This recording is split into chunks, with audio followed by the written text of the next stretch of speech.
Hi. I was going to start a little sooner, but some stuff happened.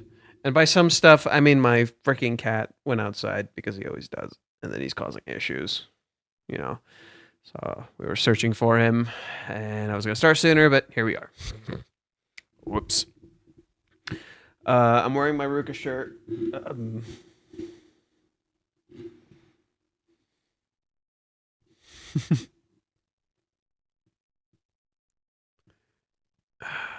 Okay. So, for this stream, I'd like to keep it a little short, not too crazy long.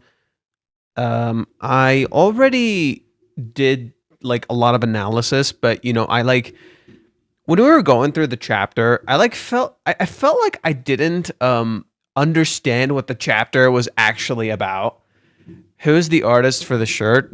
This is from the official Ruka event. Reiji made this. This is from the official Ruka event. Reiji literally made this. Here, let me pull up the art piece. It's literally from the Ruka event. It's that I got the shirt from the Ruka event. Where's the art piece? There it is. There you go. Reiji drew this. Oh, you didn't see that. Oops. You only saw my face. There you go. From the Ruka event. He also did this art piece, which is the one on Ruka's phone now. This is literally her wallpaper. And he did this art piece. And this art piece. And this art piece. And this art piece. Oh, one more. This art piece too. Oh, wait. I spoke too soon. Here's another.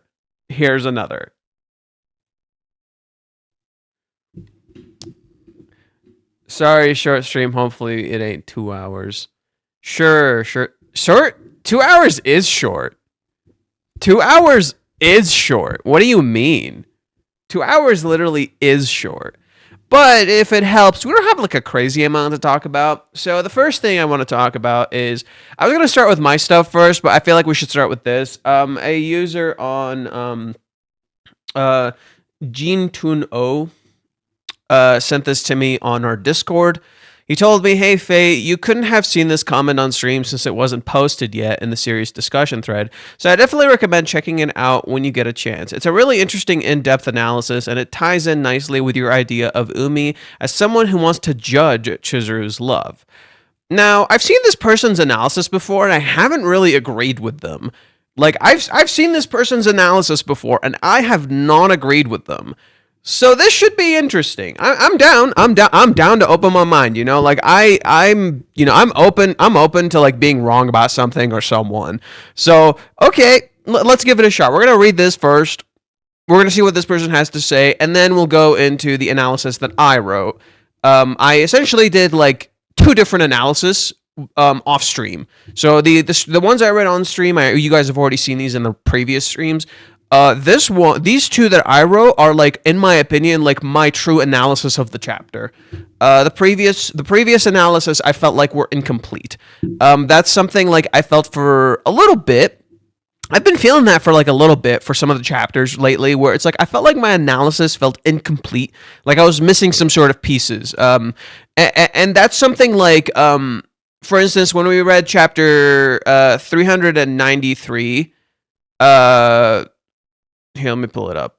So I felt like my chapter 393 analysis, for instance, was really on point. I felt like this is an example of me figuring out a chapter. This right here is an example of what I believe is me figuring out a chapter. I felt like, okay, I'm sure I understand what I want to talk about here. I feel like I understand what Reiji cooked with this chapter.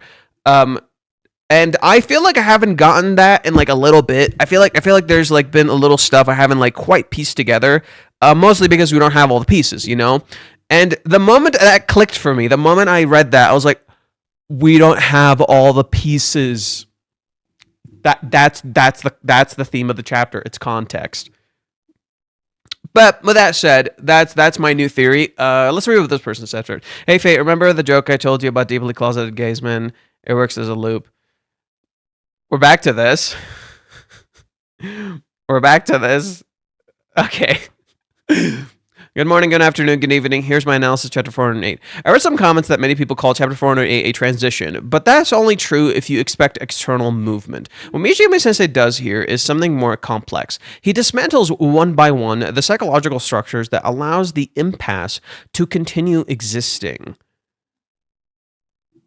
Okay. I'm agreeing with this. There's no confession, no direct confrontation, no explosion. But at the end of the chapter, it becomes clear that there's no longer narrative space to pretend that no one can act. Okay. The title "He and Him" already gives that game away. It's not just Kazuya versus Umi. It's Kazuya divided against himself. Oh yes, that's literally what I said. He's figuring it out. Someone else figured it out. The entire chapter works on the internal division: desire versus decision, impulse versus responsibility, body versus conscious choice. And this is reflected in absolutely everything. Umi's entrance is very good precisely because he doesn't enter at the moment as the villain. He appears early, alone, singing, comfortable with himself. There's no active tension, no direct provocation, and that's exactly why he bothers Kazuya so much. The impact of the moment isn't romantic, it's existential. Kazuya doesn't think, I'm going to lose Chizuru. He thinks, what does this guy have that I don't? Yeah, Umi becomes a comparison. He does nothing but exist, and that's already dismantles Kazuya from the inside. Literally, Umi's not doing anything. I think I've said this too. Umi's literally not doing anything, and it freaks Kazuya the fuck out. And that's literally exactly how Kazuya interacts with Chizuru. The way Kazuya interacts with Umi is in some ways context for how he interacts with Chizuru. It's that same, and that's exactly the same exact thing Reishi does with Ruka. The desire that Kazuya feels for Ruka contextualizes Kazuya's desire for Chizuru that he's repressing. It literally, Umi and Ruka essentially act as the two sides of the same coin for Kazuya, and in particular, how he deals with his conflicts with Chizuru. Every single aspect of the narrative is centered around her. You just don't realize it. Chizuru's appearance in this chapter is actually fundamentally central to the fucking narrative. It's not just a cute moment. It is not just a cute moment. This is the reason I made the thumbnail for this chapter the way I did, or for this stream in particular. Like, I came to that realization, oh shit, Chizuru's appearance is central, so I made her fucking glow. Look at this girl. She's fucking glowing. I made her fucking, like, literally the center of the goddamn page. She is goddamn glowing. So literally, there's a lot more than meets the eye here. The drink of defeat summarizes Kazuya's mental state. We already know that Umi has been rejected. We know that Chizuru chose Kazuya, accepted the date, and since the kiss can't get him out of her head. But Kazuya doesn't know. He lacks context. So he sees himself as defeated even though he won. This flaw is misinformation is, in a way, cruel and dangerous. The interval until July 11th becomes the worst possible moment. Kazuya is alone with his insecurities while the world moves on. Literally, exactly like the 3-month time skip. Exactly like the 3-month time skip, where Kazuya and Chizuru are trapped in their insecurities, stuck and not moving and not doing anything. The world had already moved on. They were on to other things, doing other stuff. The characters had their lives moving. Some characters got together. Some characters went and did other things. Some characters are about to fucking graduate. Literally, every character's story moved while they were stuck.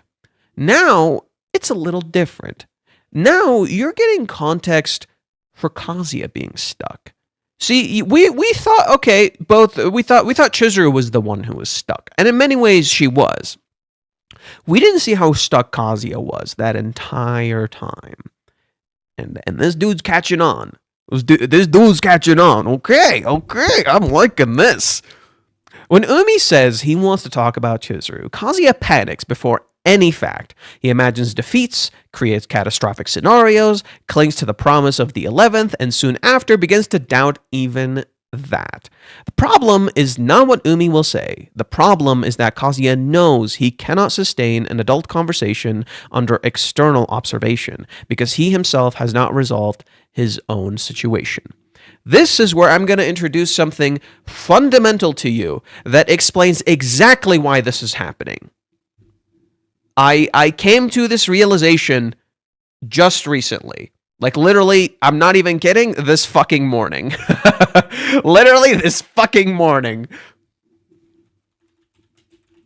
Let me pull it up. I'm going to read it exactly as I wrote it.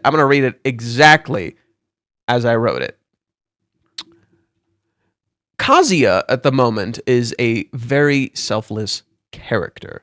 This manifests in positive ways and in destructive ways. The issue with being selfless is that it's easier to not love yourself but love someone else. Throughout the story, in many aspects, it has been him learning not to reject his selfish half as a form of atonement. Except that's basically what Kazuya did. He's essentially rejected a lot of his selfish desires. And due to this, Kazuya's endless empathy and care for his friends ran counter to his desire to improve himself and become a better person. Kazuya's selfless nature fundamentally runs counter to him improving himself and becoming a better person. Him working on his internal qualities. Which is exactly why he actively reacts to the world around him. That's exactly why you constantly see Kazuya purely reacting to the world around him. Whereas Chizuru's conflict is internal, and rather the world constantly keeps giving her things when she's not asking to be given things. That is what's happening. Kazuya's self-improvement was basically doomed to fail from the very fucking start. It was doomed to fail from the very fucking start due to his nature. Due to the nature he has chosen to have, which is to ignore himself and create, what did he just describe? External change. Just as he reacts to external observations. He reacts to Ruka. He reacts to Umi. He reacts to certain words that are spoken. All of it is reaction. He is purely reacting to the world around him. He literally cannot sustain a proper conversation with someone because he is spending so much time reacting to the world around him. And this is completely true for a lot of people. A lot of people nowadays, because of the nature of social media and how basically a lot of social relationships have been essentially diluted as a byproduct of social media and the internet, a lot of people kind of can't hold a conversation or don't fucking know how to. And it's something they really fundamentally struggle with. And you're 100% seeing this with Kazuya right now. And here is the point worth reflecting on. Kazuya is not torn between two girls. He is torn between acting or continuing to hide. The repeating focus on Ruka's body, hands, clothes, physical reminders from previous chapters. It is not romanticization. It is accusations. So another thing I want to point out is that Ruka's sexualization as a character, if you want to understand what Reiji's trying to do with that, why Ruka's being sexualized, the overt sexualization of her character, it's because she's essentially Asuka Langley from Evangelion. A character who is actively, essentially sexualizing herself to prove she is an adult. Because that's what an adult is, right? That's how people perceive an adult, right? Sexual. You know, you're an adult if you're sexy, if you're, especially for women, you know. There's this overt idea that you're only an adult if you're sexy and attractive, and you know you've grown, you have thick thighs and curves and boobs and all that bullshit. You know, someone finds you attractive. It roots itself in Ruka's trauma and connected to her childhood because her parents are overtly protective. Ruka's parents were overly protective of her, and that resulted in Ruka actively being rebellious. So, just as Kazuya's repeated focus on Ruka is not a romanticization, it is an accusation. Ruka's active sexualization as a character is not fan service, it is rather a reflection of her trauma. It is rather a reflection of her misinterpretation of what it means to be an adult. It rather reflects this deep-seated need to be something that you are not, which is why Ruka actively looks at her phone. Ruka actively looks at her phone to validate her feelings. She's letting a machine tell her how to feel. Okay. So, yes, the repeated focus on Ruka's body is not a romanticization, it is an accusation. Ruka makes it clear that he feels discomfort, or Reiji makes it clear that he feels discomfort, frustration, and guilt regarding Chizuru. The phrase, "I'll have to get used to this," is perhaps the most idiotic thought he's had in recent times. This isn't desire, it isn't love, it isn't a choice, it's resignation. It's Kazuya accepting to live in a wrong state because he's cutting something off, because it's Kazuya accepting to live in a wrong state because he's cutting something off would require taking. Sorry, I think he wrote the sentence a little weird. It's Kazuya accepting to live in a wrong state because cutting something off, because cutting something off would require taking responsibility. Kazuya is absolutely 2000% avoiding responsibility because he blames himself for what happened, and that is a deep-rooted issue with what Kazuya is currently doing. Kazuya is avoiding pain. Kazuya is actively avoiding pain. Grandma Nagomi literally fucking told him this. What did Grandma Nagomi tell Kazuya in chapter 399? This is the fucking thesis for where we are in the manga. What Nagomi says here, the daily life part 2, this is the fucking thesis for what Nagomi said in this manga. Every single thing Kazuya did here was purely superficial. Every single thing he did here was superficial. He changed his hair. He's taking interviews. He's presenting himself in a certain way. Every single thing was bullshit. This is why what Kazuya is experiencing is a broken hero's journey. He is experiencing he's essentially going through a proper coming-of-age journey, a proper hero's journey, while at the same time, the very hero's journey he thinks he's undertaking is fundamentally broken. Okay, so everything he experiences is bullshit. He says all this big stuff to his grandmother, and Grandma Nagomi, what she says here, in my opinion, is essentially the fucking thesis. You should have told me that sooner then, not just your hair. You've got to learn to take initiative, or else job hunting will eat you alive. Kazuya just thinks she's just being tough on me. He doesn't realize what she's saying. Oh man, it goes so much deeper than anything he's perceiving. The symbolic cover reinforces this. Ruka appears sexualized, but covered by Kazuya's shirt. The temptation is there, visible, physical. Kazuya tries to cover this with the idea that he loves Chizuru on another plane, more idealized, more intellectual. The problem is that he doesn't resolve either side. He doesn't fully give in to his instincts, Ruka, but he also doesn't cut it off either. But he also doesn't cut off its source. He doesn't remove the issue. Ruka is still a thing. He's not resolving it. He's just leaving it alone. He's just pretending like Ruka isn't fucking there. He's just acting like Ruka's not fucking here. He's not resolving the issue. Okay. Ruka, in turn, is no longer just impulsive. She's acting quotes. I'm going to emphasize that because I think he's doing what I think he's doing, which is that she's not actually taking action, she's acting, which I completely agree with.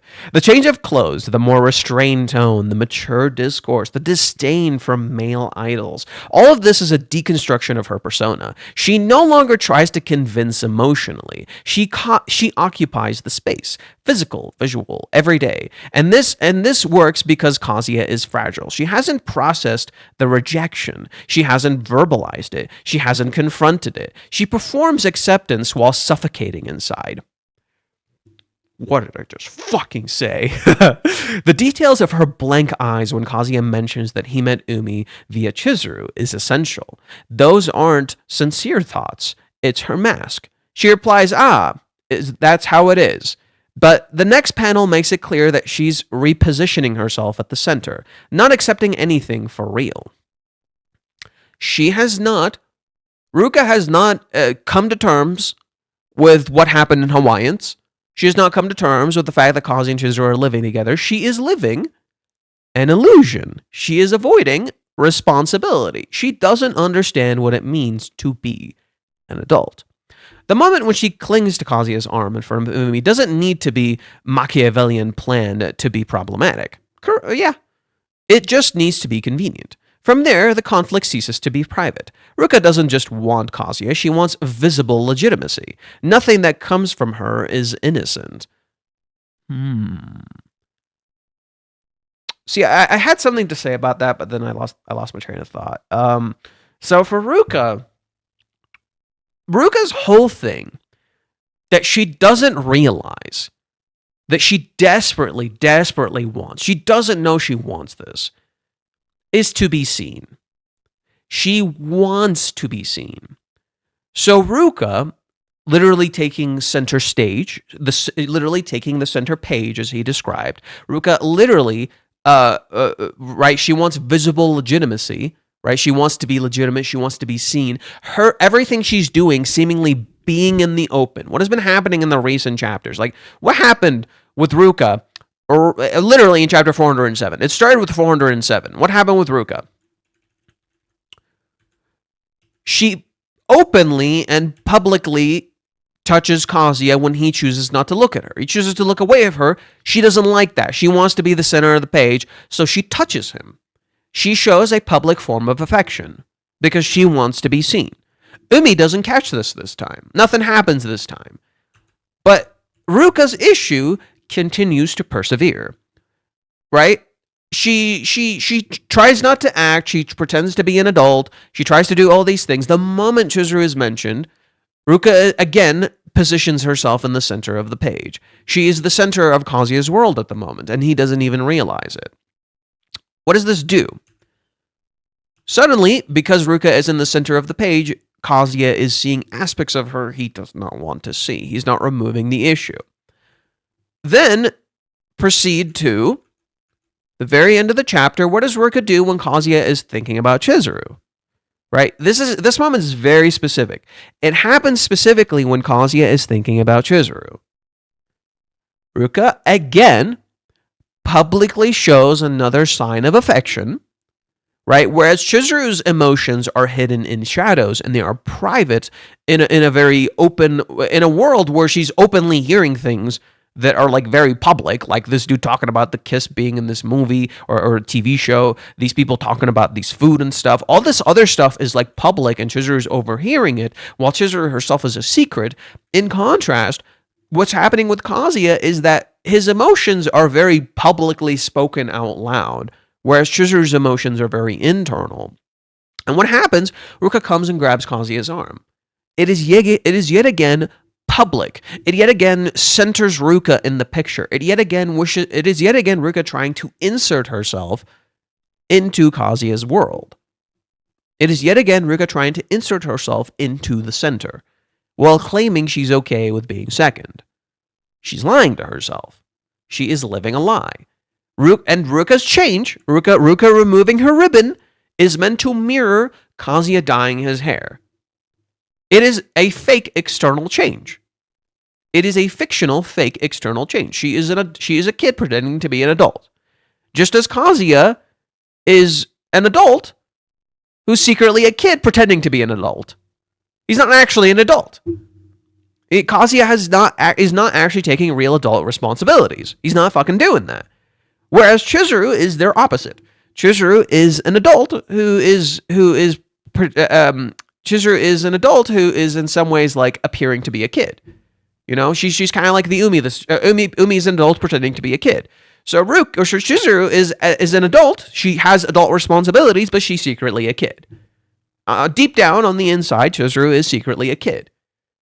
And that is a big leverage in this chapter that this person doesn't talk about, but we will talk about. We will talk about this leverage of Chizuru being the kid in secret. Or maybe he doesn't talk about it. Maybe he'll talk about it. We'll see. He still has a decent amount of space. Ruka in turn, okay, so we read this. Repositioning herself in the center, not accepting anything for real. Yep. She wants visible legitimacy. Nothing that comes from her is innocent. Ruka is no longer an innocent kid. She is like a siren. She is a temptress. Literally, it is that step in the hero's journey. Right? Let's pull it up. The hero's journey. Woman as temptress. It is literally a fucking step in the hero's journey. Ruka is the temptress in the second scenario. And then the next step is the atonement from the father. Okay. And Ruka doesn't realize she's the temptress in the scenario. She's positioned herself in this place specifically because she deeply wishes to be the adult and she wishes to be seen. Okay. Umi seeing this scene doesn't automatically mean he'll deduce betrayal or villainy. Chizuru warned him that she and Kazuya aren't together. The shock there is, at the very least, one of coherence. This doesn't match the image he had of the guy chosen by Chizuru. This opens up some questions, and today Kazuya doesn't have those answers. Yeah, okay. Meanwhile, Chizuru's scenes are silent, but perhaps the most honest in the chapter. Fuck, he realized it. Fuck. Okay. As I wrote on Twitter, Chizuru is the only real truth of this chapter. Every single thing you see in this chapter is fake. Every single thing you see in this chapter is but a lie. And Chizuru is the only real truth. She is like an anchor. She is our ark. She is our ark in this sea of lies. She is the only real thing you know for certain. And Reiji is doing that on purpose. Because up until this point, many people have perceived Chizuru as a liar, as someone who's not real, as someone who's lying, who's leading Kazuya on, who's not actually serious about him. These are words echoed by many. Many literally says this. Chizuru secretly doesn't trust men. She's just leading him on. She's not serious about him. So many people say and think this. And yet, this chapter, full of lies, adultery, Kazuya actively not trusting Chizuru, having doubts, not taking responsibility, Umi being weird and not clearing up what the fuck he's talking about, Chizuru literally being in a building full of actors where things are misheard, they talk about like these adult topics as if they're nothing. She's the only real honest thing in this world. Chizuru being literally in the middle of the chapter positions her as our anchor. She is the thing holding this fucking ship together. She is the only real thing, when previously you thought she was lying. The kiss hasn't become a romantic fantasy. It's become a physical trigger, a distraction, anxiety. Every time the word kiss appears, her body reacts. She tries to concentrate, calls herself an idiot, tries to control herself. She suffers and doesn't romanticize it. And here comes an important point. The suffering isn't something passive. Many warned her. Chizuru herself knows there is a risk. Even so, she chose to postpone any decision until after the play. This doesn't make her a villain, but it makes her responsible for the space that has opened up, and the empty space is being filled, but not by her. In some ways, he is correct. It is somewhat Chizuru's fault. In others, I absolutely disagree. This happened because Kazuya chose for it to happen. Chizuru made this decision. You think this is on Chizuru. You think Chizuru chose this. She has left this open space. But that's the thing. Ruka was always there. This was always going to happen. This was but inevitable. So the question becomes, did Chizuru do this? Or did Kazuya? Chizuru can't resolve Kazuya's responsibilities for him. He has to actually want to first. And he doesn't want to. In fact, he hasn't wanted to for quite a while. Case in point. Right? So literally, if you look at it from his logic, it's very easy to think this is on Chizuru. I absolutely disagree. 100. It is not. Right? Because and this is where another issue arises. Ruka, in many ways, is positioned as the problem of the narrative, intentionally so. She's positioned as the issue. In reality, Ruka is the solution. But we'll get into that a little later. I'm gonna pull up the thing that I'm trying to talk about. This is a chapter I've talked about a few times now, but I think it's a perfect time to bring it back up. I always bring this chapter up to prove my point.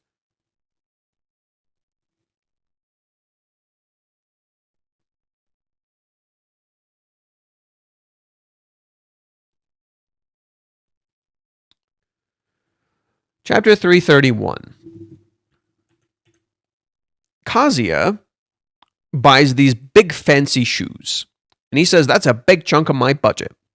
I think the shoes were a good buy. Thanks to living with Mizuhara, I've barely touched my compensation for being forced to move out, which means I still have funds. I get paid too, but I can't just spend everything I have either. Right? He recognizes the element of responsibility. Mizuhara can be quite thrifty herself. Would I lose points if she found out about this? I feel like she'd tell me right to my face to focus on my inner growth, not my looks. I need to make sure that I don't overdo it. It's almost like he knows what he needs to do. Chizuru isn't the problem. Chizuru is not the problem here. She's positioned as the problem. However, who's the one who chose to leave home? Who's the one who's been making the choices that ultimately landed him in these positions? Kazuya. I know it's best to improve my inner qualities, but I don't feel like I can do that in a week. You have to start, though. Right? You can't, maybe you can't do it in a week, but you should start. Besides, where else am I supposed to use all that money I've saved up? Tosses responsibility to the wind. Before he ever moved out, before they ever went on a date, before anything ever happened. The only thing I want is to be with Mizuhara. He is quite literally ignoring the world around him. He is choosing the fantasy. He chose the fantasy from the very start. It didn't start, this did not start with Chizuru. It was there from the start. The point that ties everything together is simple. Undefined relationships only survive in the dark. The moment external observers appear, social comparison, and public consequences, the inertia begins to crumble. Let me observe. Well, yes, but you're correct. You're correct. I'll let him. I'll finish what he's saying. Umi observes. Ruka performs. Kazuya freezes. Chizuru suffers from a distance. No one is actively lying, but no one is being clear, and that has a price. Yes. Correct. I agree. This is where I introduce something interesting. The reason there's no clarity is specifically, again, Kazuya. Chizuru kind of clarified her feelings. Chizuru has been kind of clear about her feelings. She's kind of been telling Kazuya stuff. Who hasn't been talking? Who has not been talking? The reason their relationship is not surviving, and it's mostly from Kazuya's end, if you notice, right? There's nothing happening on Chizuru's end, right? There's nothing happening on Chizuru's end. But the reason Kazuya's end is falling apart is because he refused to define the nature of their relationship. He doesn't want clarity.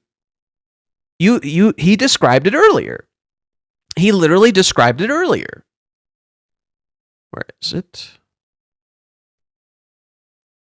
Kazuya is accepting to live in the wrong state because cutting something off would require taking responsibility, right? And here's the point we're reflecting on. Kazuya is not torn between two girls. He's torn between acting or continuing to hide.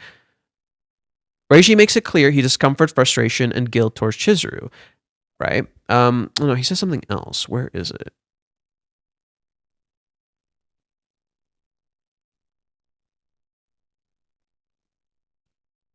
There it is. The problem is that he doesn't resolve either side. He doesn't fully give in to instinct, Ruka, but he also doesn't cut it off at its source. Nor does he go to talk to Chizuru. Chizuru's the other side. He doesn't go to talk to Chizuru. He doesn't clear it up. He doesn't communicate to her. He just kind of goes with it alone. Chizuru is presented as if she's going through this suffering alone. In reality, Kazuya is the one who's choosing to suffer alone. Why is Chizuru choosing to suffer? It's as if he pushed her into this. It's as if Kazuya made this choice by letting Minnie go and yell at Chizuru. All of this happened because Kazuya chose not to talk to her. She talked to him. She communicated to him. And then she tried not talking because he wasn't talking to her. She tried to show her actions, but she tried to show her feelings via her actions. And that didn't work either. All of it revolves around Kazuya. His choice not to communicate. He's choosing it. It is not fear anymore. It is an active fucking choice to not talk. And that is slowly but surely being communicated to you. No one is actively lying, but no one is being clear, and that has a price. Well, Kazuya is actively lying. Kazuya is not... Kazuya was literally lying in chapter 4. Bro. What do you mean no one is actively lying? What do you mean no one is actively lying? Kazuya starts chapter 406 by lying. And Reiji literally does a visual motif here of Kazuya putting his hand on a table as if he's like Ruka, except what do you see when you actually look at Kazuya? He has no standing. He doesn't have a table. He's literally grabbing the panel as if he's grabbing fiction. What does he proceed to say? What happened here was sort of an accident, okay? It's not just he refuses to define it. He doesn't want to. It is lying by omission. Or close to it. He's choosing to define this as something other than it is. This wasn't an accident. What Ruka did was not an accident. He knows it wasn't an accident. She told him she wasn't an accident. He knows what happened was not an accident. And this is a mirror to something. This is a mirror to a very particular piece of things that happened that, again, Kazuya has chosen to turn away from. Chosen not to view it for what it is.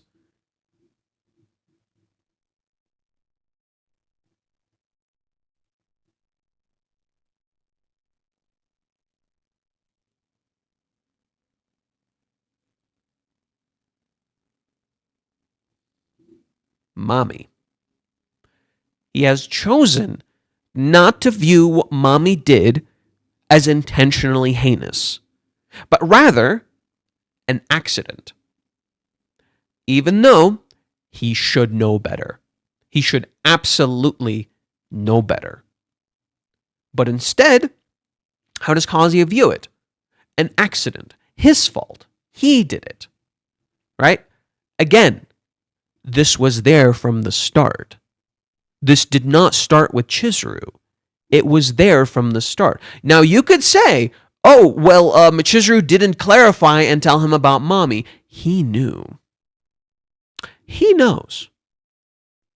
Kazuya told mommy, please don't do anything to hurt Chizuru. Literally the one thing she does. He knows something happened in the background between mommy and Chizuru. He even admits it in chapter 344. He knows something happened. Chizuru mentioned something happened. Not once, but twice. She mentioned it in Hawaiians, and she mentioned it in her rejection, that she can't forgive mommy. And he chose to look away. He chose not to view this for what it is, because if he does, his worldview may shatter. His perception of Chizuru, of mommy, may shatter. Mommy may not be the girl he thought she was this whole time. The history he's had with her would shatter. In turn, Chizuru would not be the villain in the position. Chizuru might not be the bad person in the position, this person that he can have this reasonable doubt towards, because what happened?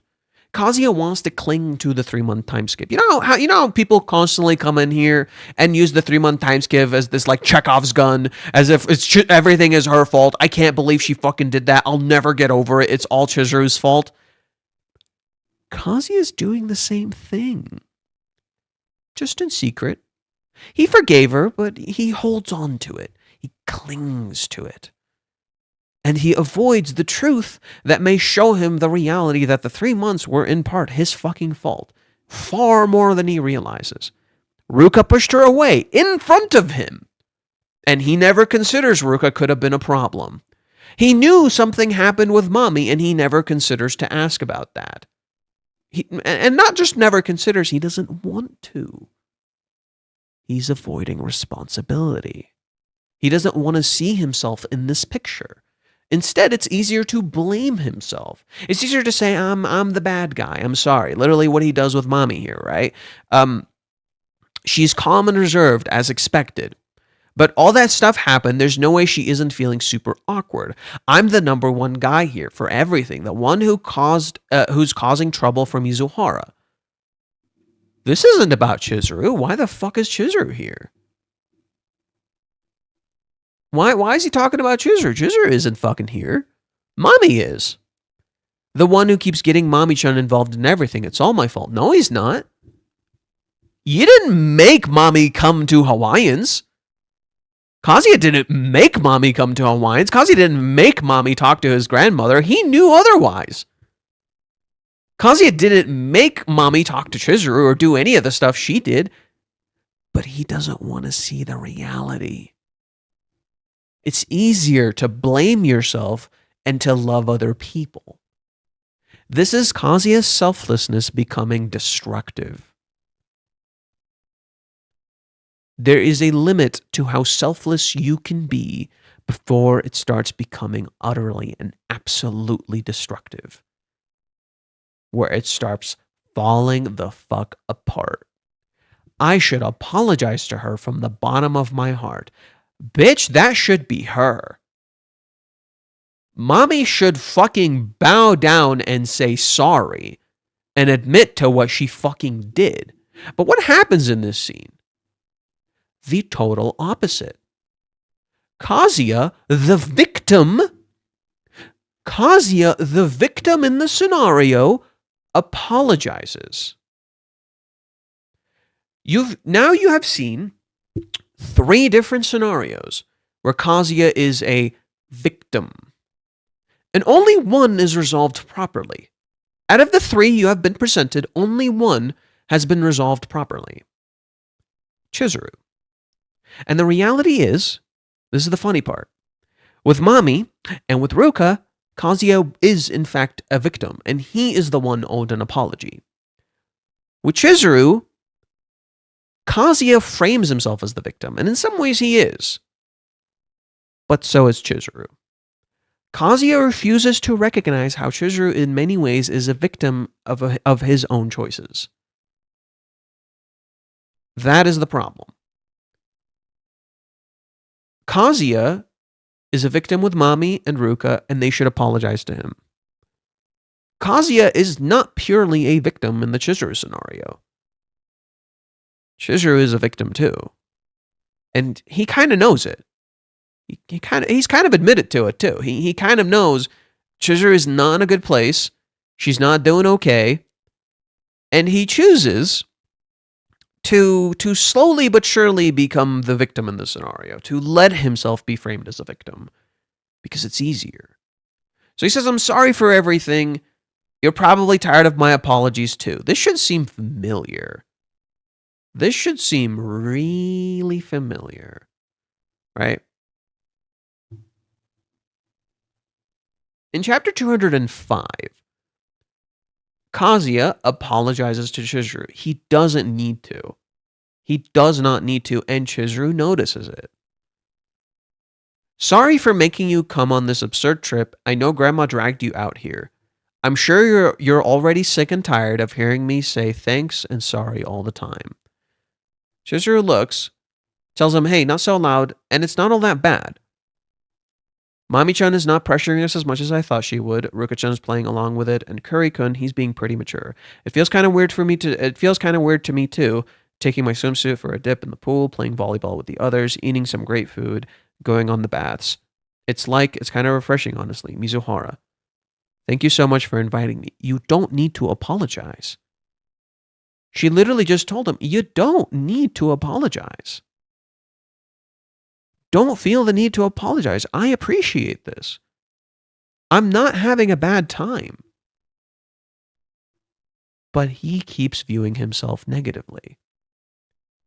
I'm so glad, Grandma, you got through to her. I know it. Have you considered you reached her too? What does he do? He removes himself from the equation. He doesn't view himself as someone who could reach her. Even though he literally did. He knows he did.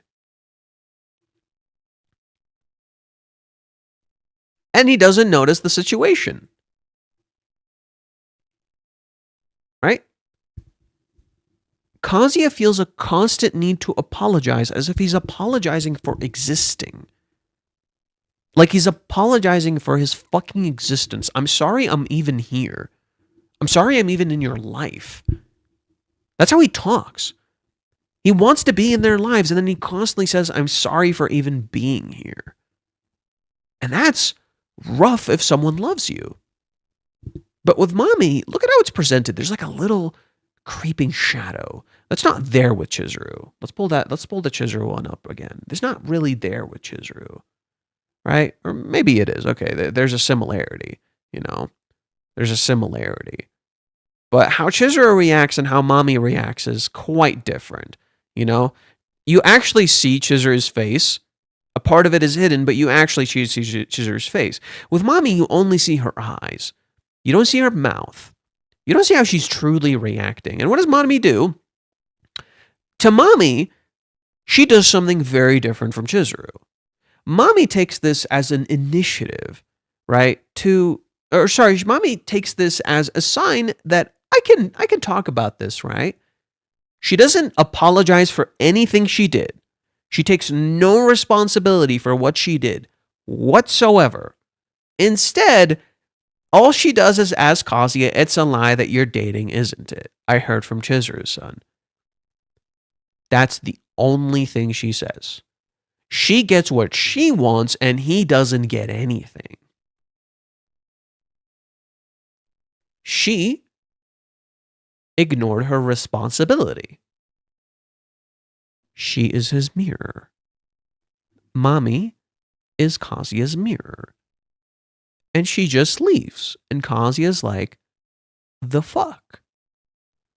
In contrast, when Kazuya gets home, a very similar scene happens and Kazuya is relaxed.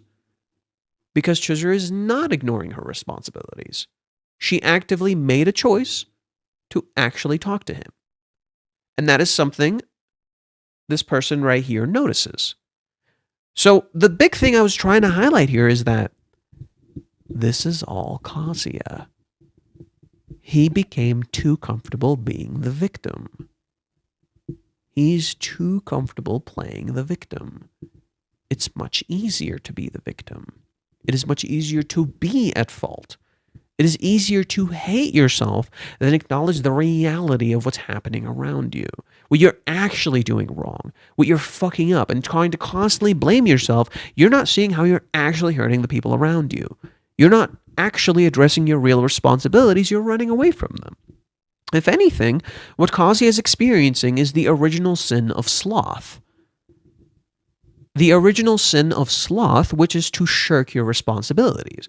Sloth is often interpreted as laziness. Sloth, in reality, is literally shirking your responsibilities. That's why if you watch Full Metal Alchemist, every single 7 deadly sin in Full Metal Alchemist is not actually doing what they are named.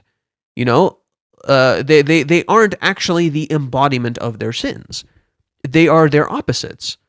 And in that instance, sloth in Fullmetal Alchemist is literally does not shirk his responsibilities. He complains about them, he bitches nonstop, but he does it. He literally does what he needs to do. Greed, in contrast, is not actually greedy. He wants love. He talks about greed, but what he wants in reality is love. He's desperately searching for love. And all the other characters are similar to this in some way. They both are the sin and they aren't. Chapter 408 doesn't advance the story because it's removing the ground beneath the characters. It doesn't create new conflict. It exposes all the conflict that already existed. The conflicts they chose to look away from. That's why it's uncomfortable, and that's why it's necessary. Looking ahead to the next chapter, the conversation between Umi and Kazuya is inevitable, and it won't be a fight nor an open provocation. It will be a test of maturity. Umi doesn't need to be the villain to cause some discomfort. His very existence is enough to make Kazuya nervous. Umi only needs to ask a few simple questions for Kazuya to contradict himself. Ruka doesn't need to announce chaos. Her presence already does that. Chizuru won't change her mind out of nowhere and look for Kazuya, but because of her choices, she may be deeply hurt by his absence, and the feeling of being left out, while she struggles alone with feelings she can only barely suppress. Yeah, Chizuru does need to make a choice, but Kazuya is also, choosing not to talk to her. He's choosing not to get any information, and he's the one who pushed her into this solitary confinement. Again, I've said this a few times. We'll talk about it when I read my section, but he's essentially pushed her into the solitary confinement. If something goes wrong by July 11th, rejection, confrontation, confusing breakup, it won't be a punishment from Reiji-sensei nor a betrayal of his own script. It will simply be the logical consequences of the decisions made and the choices not made. Chapter 488 basically says, without shouting, we can no longer pretend that we can't act. Everything has a price, and who will pay it? Yep. This is what it means to live in reality. Okay, good read. Good read. Hey, I really like this.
I misspelled central. Nuance. Statement. I just write, you know, I don't try to write correctly. I just write so that way I can get my thoughts written down and then fix them afterwards.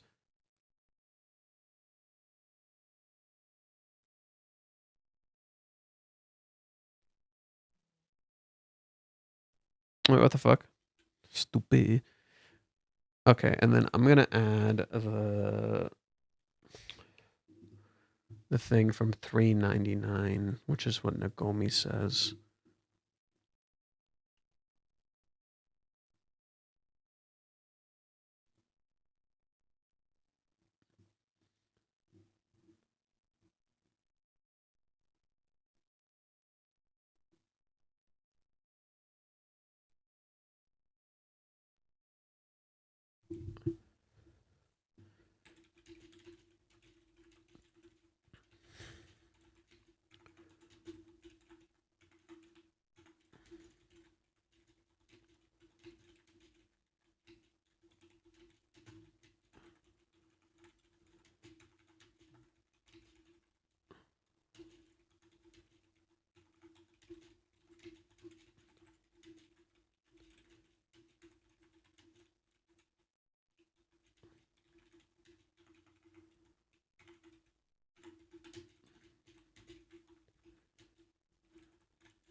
Sorry, I'm not talking. I'm just writing this.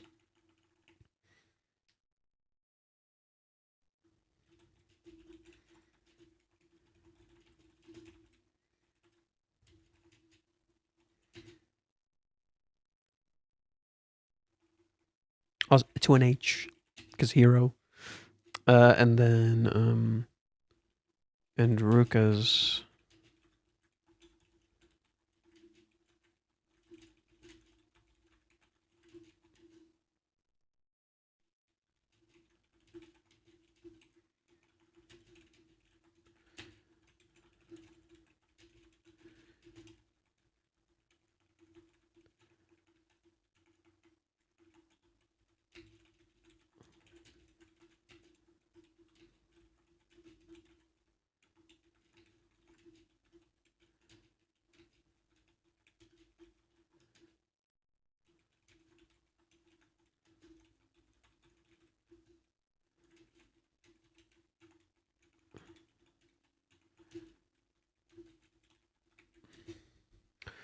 My God.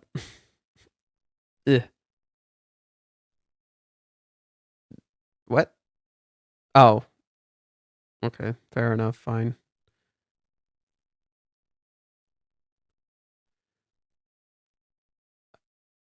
Okay. I think I wrote everything. I'll read that for you guys too. Give me a sec. I'll read it for you guys too. Okay, good analysis. I like how you caught the nuances of the conflicts. I think this chapter leverages the lack of context as a central theme, to be honest. While your statement, "we can no longer pretend that we can't act," is actually the theme for this whole arc. It was there from the moment Kazuya asked Chizuru out on the date, and it has been him coming to terms with this choice. We see it when Umi merely calling him results in him calling Chizuru. And most importantly, we see it when Nagomi tells Kazuya, "You have to take the initiative or job hunting will eat you alive," which I interpret as the thesis for this arc. This is the theme for this is the same chapter in which Kazuya changes his hair and acts like he's totally under control while his room is a total mess and he doesn't recognize himself in the mirror. They're literally losing who he is. In this surface level pursuit of change, something that is mirrored by Ruka in her removing her ribbon, a symbol of who she is to look like an adult. This is adulthood. This is the lesson. What it means to be an adult, to grow up, to undergo a hero's coming of age journey, with Kazuya following the pattern to an H. And Ruka's sexualization acts as a reflection of her need to be an adult, because that's what she perceives as adult, much like Asuka Langley from Ava, a series that Reiji has regularly referenced in the past few chapters. Woof. Sorry, I haven't been looking at chat. Let me look at what you guys have been saying. I feel like the 400 plus chapters were always the point in this story. The long and laborious nature of this manga showcases the growth or lack of growth with certain characters. Yes, and not quite so. A part of it is you're correct. A part of it is that the series deals with different phases of the characters' lives. Remember, currently we're in the story. We're in the part of the narrative where the characters are literally becoming adults. Like, they are not going to be in school soon. They are literally going to grow the fuck up, and because of that, they can't keep shirking their responsibilities. In particular, Kazuya. He can't just keep avoiding these conflicts, because when he starts getting into the real shit, which is job hunting and living on your no school, no comfort space, shit's gonna get insane for him, and he's gonna be way out of his depth, and he doesn't realize that's already literally happening to him. So it's not just growth or lack of growth. We already saw growth for Kazuya's character. What we didn't see is his acceptance of his identity, and this is something I think people don't realize. A lot of people want Kazuya. You remember? Okay. Do you know how most people love to say the series should have ended in the movie arc? This is what they love to say. What they don't recognize, and what I think Reiji slowly but surely came to realize in that time, maybe he didn't realize it immediately, but I think he came to that realization slowly, is that Kazuya in the movie arc didn't actually self-improve. He always had this in him. He didn't actually self-improve. Why? Because his character after that point slowly but surely begins to fall apart when put under pressure. When the pressure is not about him, Kazuya can do anything for anyone. The entire nature of the movie arc is Kazuya is selflessly supporting Chizuru. It is a very selfless act. He can do amazing things when it's for other people. But when Kazuya can't, but when Kazuya focuses on himself, he falls the fuck apart. He can't do any of this shit. Because he has not addressed himself. He has not actually worked on real self-improvement and change. So all that change you saw with his character quickly falls apart. But, what do you see constantly in the cohabitation? When there is a moment of selflessness, when he can do something for Chizuru, Kazuya goes nuts. You literally see movie arc Kazuya. You actively get glimpses of movie arc Kazuya when he has a task he can actively take an initiative of to help someone else. But for himself, no. And guess what? When Chizuru is going through her menstruation, Kazuya falls the fuck apart. Why? Because he can't do something for her. He feels powerless, and that powerlessness eats away at him. It rips him to fucking shreds. Literally, he falls apart, completely so. Because it is, again, about him. The constant repeating focus is about Kazuya addressing himself. And what do you look at this? What am I doing? Seriously, right? He can't go past the curtain. He's too scared to go past the curtain because of what many said and because of what someone online said. He perceives himself as powerless in the scenario merely because of what other people said and the signs that he's seeing. What am I doing? Seriously, everything tells me that I should just leave her alone. But do you know better? Because they all turned out to be wrong. Reminding her that I'm here will only bother her more. That's the exact opposite of what I want. It's literally the opposite, but he doesn't want to consider that. That someone being helpful might be actually really useful. In the first place, Mizuhara might not even want any help from me. She's openly said many times she needs help. This is the first time we've been alone at night in this house, and it's like the least of my concerns right now. I'm useless. I'm so useless. This isn't just like low self-esteem. This is self-hatred. This is anger and frustration in himself for being powerless. And it's literally meant to mirror Shinji. It's literally meant to mirror Shinji from Evangelion, who is literally like this. Actively and consistently treating himself like he can't fucking do anything when he's literally the most powerful character in the fucking story. He's literally the most useful character in the fucking story. But he actively treats himself like he can't fucking do anything. Plot twist, Kazuya can help Chizuru. And Reiji openly reference... Oh, wait. We see that next chapter. In next chapter, Reiji openly references Evangelion. And in that series, Asuka Langley, again, there's an intentional parallel being struck between Chizuru and Ruka. And Ruka is the part of Asuka Langley trying to be the adult. Chizuru is the part of Asuka Langley that is the kid underneath who just wants to be taken care of. Except Chizuru is a little more honest about that. Right? Chizuru is not trying to be an adult. She's kind of like an inverted Asuka Langley. She's not trying to be an adult. She's trying to be okay with being a kid. And there's a part in Evangelion where Asuka literally goes through menstruation. And she's like, I hate that I have to go through this thing. Why the fuck do I have to go through that and guys don't? And Chizuru turns into a little kid. And Kazuya, guess what? He can help her. He can support her. He's not useless. He perceived himself as useless this whole time, but guess what? Guess what never happens? There's no self-reflection from Kazuya. He never reflects on this. Endurance, huh? She acts tough, but I bet she feels absolutely miserable. She probably felt like this before too, back then, that one time, and even then. She might have been struggling with it all this time, but Mizuhara never once showed it to bother me. Huh. What did we just talk about? Chizuru struggles with shit alone.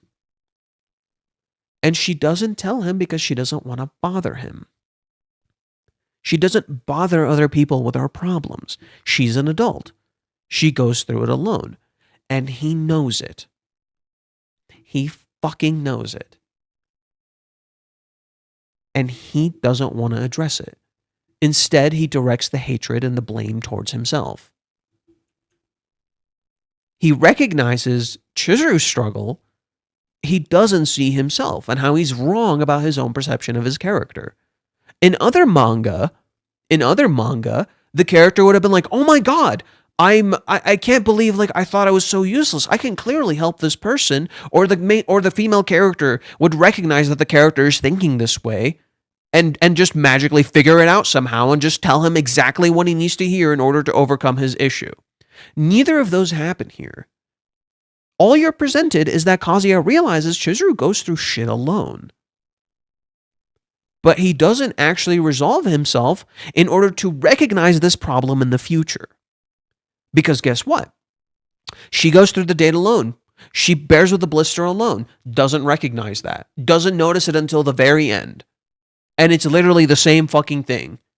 This happened even before this point, where Kazuya recognized in the cheer update, Chizuru goes through fucking shit alone.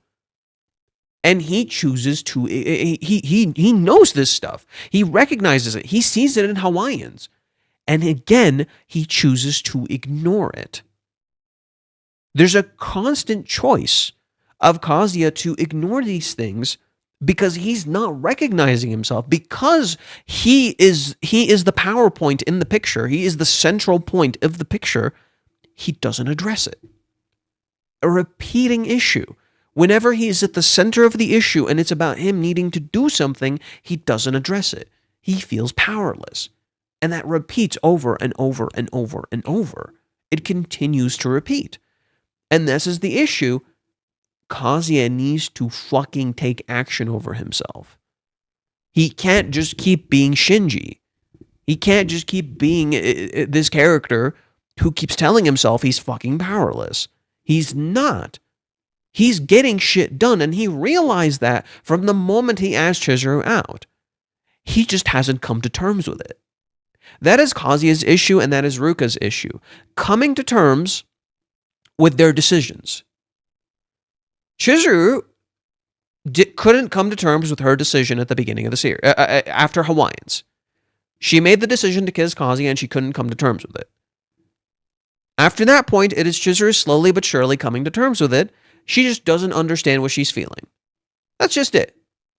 Chizuru came to terms with her decision, and she would do it again, and she does it a third time in kissing Kazuya before he leaves. She doubles down on it. She's like, I'm not taking this choice back ever. And she's like, this is the path. This is the path that I'm taking. She just doesn't understand what she's feeling. And she feels the need to isolate herself and not talk to him.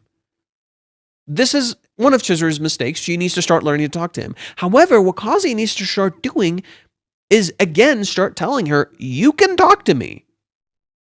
I am a safe space. You can speak to me. You don't need to hide this shit. I'm here for you. So for Kazuya, it is an arc about learning to accept himself, and for Chizuru, it is an arc about learning that she is accepted and safe. And that she can talk about these things. And there's a reason Kazuya and Chizuru are being paralleled with one another. So we'll get into my stuff in just a bit now. Let me read some of the comments.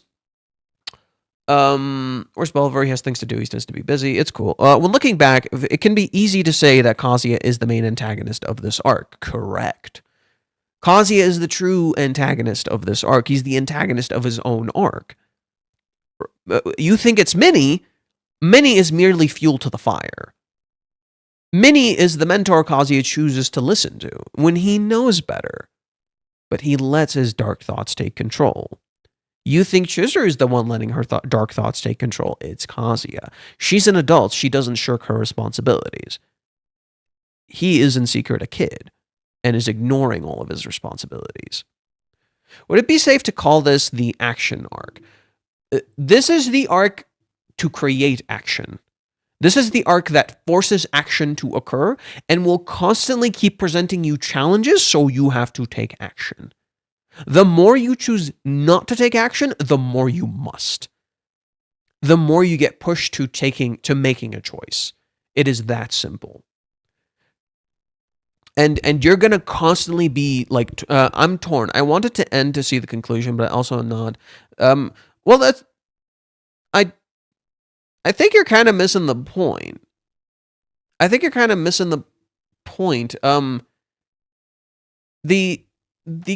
already know the conclusion. Kazuya and Chizuru live happily ever after. You know, they have a good life, things work out. You know, we kind of technically already know the conclusion. Rather, you should focus on seeing what the story's trying to give you. Don't focus so much on endings, focus on the beginnings and the middles and what is being introduced to you. What is the point? I don't really care for you know, seeing the big ending thing anymore these days in stories. I'm not really interested in that. I'm interested in seeing what the author has to say, what I'm trying to understand, what is the whole point? Because a lot of times, like, there's a lot of stories like the fuck up endings. Like, for instance, I fucking despise the ending of Stranger Things. I think the entire final season of Stranger Things is trash. Like, literally just fucking shit. Garbage. I don't like it. There's like some good moments here and there, but for the most part, I just think the whole final season is garbage. I really don't like it. Like, in retrospect, having taken the time to fucking think about it. Whereas, like, there are aspects of earlier seasons that I enjoy a lot more, you know? I think there's some really good shit in earlier seasons, and they're very fun seasons, and I like them. And I've just learned to appreciate what those seasons gave me instead of just constantly trying to get to a finale. In that same way, I enjoy what each arc in this series is resolution gives me, and what's and us trying to slowly figure it out and understand things. I'm not really rushing to any conclusion. I'm in no rush to see the fucking conclusion of this series. I don't give a shit about that. I just want to experience more of this story. I want to see more of what this story has to tell me. I just want more of the narrative. I don't give a shit about the hooking ending. What the hell, early stream? This is early? It's almost fucking 8 o'clock where I'm at. Or actually, it's 7 o'clock. The menstruation chapter was one of my favorites, and it undoes the belief that men are only of value when they're of service. Pretty much. There's a big thing here, this idea of just like you just need to, your presence is ultimately what matters. You don't need to constantly be of service. In fact, the entire Odaiba date is a criticism of that, with this whole idea that like you're only good enough if you give someone something, if you can provide a service. Okay. Let's get into what I wrote. Some of you have seen this. Many of you may not have because you don't follow me on Twitter. Early as in 2 days earlier than the chapter, or rather late. How about it's both? Okay. Context. Without it, everything can mean and look like anything. I genuinely believe the theme of this chapter is context. That it is in every facet of every single thing in this entire fucking chapter. Literally, you're misinterpreting things because you don't have the context of what they mean. 408 leverages this in every facet of its being, from the title being the word for he or him, but also the word for boyfriend in Japanese, to hearing a fish's name and thinking it's the word kiss. Right? And the fact that Umi shows up as a character in the story right now further proves this to me, because Umi's fundamental nature as a character is a living manifestation of out of context, lacking context. Why is Umi here? Because of the rejection, right? But why is he here? Cool, Chizuru rejected him. She told him how she feels. You don't know why the fuck he's here. What's this about? Someone will interpret it as Umi is doing some sort of power play. Someone is interpreting it as maybe Umi's trying to check Kazi out and figure out what the fuck Kazi's deal with. And my interpretation is that Umi is here because of Chizuru's feelings. Because Chizuru is at the center of all of this. You don't know. You lack context. You are merely being given pieces. And how you interpret those pieces purely informs your perception, but you don't know for a fact if what you're understanding is real or if it's merely something out of context and you think you understand it. You don't know. Oh shit, I didn't even realize. One sec. I gotta adjust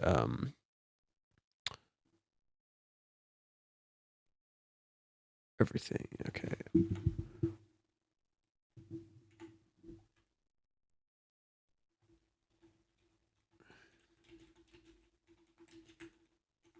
Sorry, I just realized Twitch, the title for the stream was incorrect. So I just fixed it. What's the is the title for this stream correct? Let me make sure.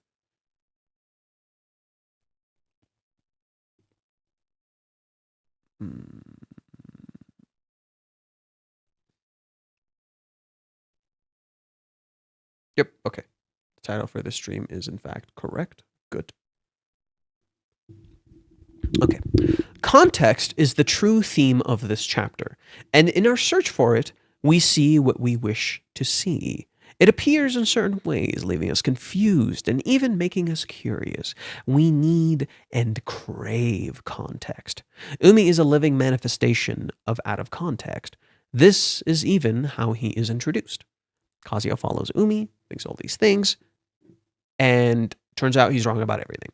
Deep down in her heart, Chizuru knows that Kazuya needs professional help from his Losa. Bro, why are you just like randomly fucking saying weird ass shit? The fuck you talking about? No, this is not about professional help. This is about needing to make a fucking choice. It's not about needing professional help for your low self-esteem. Fucking Japan doesn't even think about that shit half the fucking time. I don't even think about fucking therapy in Japan. The fuck you on about? What the? Bro, why are you just like making up the randomest fucking shit? What the fuck is this?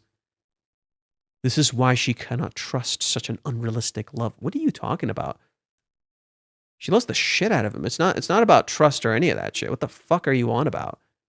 You don't even know why the fuck she's doing what she's doing. What the fuck are you on about? Everyone in this manga needs professional help. No, I disagree. No, I disagree. No. Mommy, maybe. Mommy, maybe. But I disagree. Yeah, a therapist could have a wild fucking time with this. A psychiatrist could have a wild fucking time with this, deconstructing these characters and getting into them. That doesn't mean every single person needs fucking professional help. A lot of these conflicts the characters are undergoing is something they can overcome when eventually confronted with conflict. Their internal conflict will be resolved when they deal with their external conflicts. This is why you have dude. One, for a story, it's stupid as fuck to just go be like, oh, just go to a fucking professional. You know, like it's not interesting, right? You could do that. It's not interesting. However, in Japan, mental health is not a thing that's really thought about. They don't really go to therapists. They don't really fucking do that in Japan. That's not really a thing. Why do you think their work culture is so fucking insane? If they had actual real therapy in Japan, their work culture wouldn't be so fucking insane. Like literally, that's not what it is. No, professional help has nothing to do with chemical imbalance. I think everybody needs therapy. You have to understand. Literally everybody needs every single human being without exception needs therapy. It's not just when you're so bad you need it. Every single person needs therapy. Everybody. Because therapy gives you the tools to deconstruct your problems. However, a lot of people, the thing is they don't really deal with their issues because they don't actually go out of their way to try to. And eventually, like, their issues catch up with them, and a lot of them just, run from the problem. They don't really deal with it. Kazuya has been running from the problem for a while, and he can't because he wants something. A lot of people nowadays don't really want things. They kind of they're content living in bliss. They don't really want things. They're kind of just content living in comfortable bliss. And this is something you'll see a lot in, like, America, for instance, like in the US. A lot of people are just comfortable living in their own deluded world, especially here. And a lot of people, in contrast, in other countries and other places, like, they actually go out of their way to pursue real change for themselves. Understand, people can try to force you into therapy and nothing will happen. People can try to force you into therapy and nothing will happen. Why do you think court-mandated therapy doesn't really do much? It doesn't fucking do anything. Because if you do not wish to engage, it doesn't matter. People cannot make you engage. You see this even in stories like Claire Expedition 33. When people do not want to engage, you cannot make them engage. You have to sit down and talk and communicate. This is usually the biggest resolution to a lot of mental health conflicts. This is what this story is talking about. The biggest thing this story is trying to introduce to us is not go get professional help. It's learn to talk to people. Learn, and it's showing the characters fucking up with talking and having a hard time talking and learning how to talk, how to be vulnerable, how to communicate. Because a lot of people around these characters' age are literally like this. It's not about needing professional help. It's about learning to just talk to characters, to just talk to each other. I promise, given enough stimulus, the Kazuya will engage with the situation. No. To some degree, this is true. But not completely. Because Umi acted as a stimulus and it made him do something, but he didn't fully engage with the situation. He just partially did. Ruka overstimulated him and he shut down. It's not stimulus. It's not a catalyst that's going to resolve this. It's self-recognition. It is self-reflection and identity. It is literally recognizing yourself in the picture that will change this. Because stimulus can only do so much. It's like sugar. Sugar gives you just enough energy to do something at the moment, but then eventually it'll fizzle and burn out.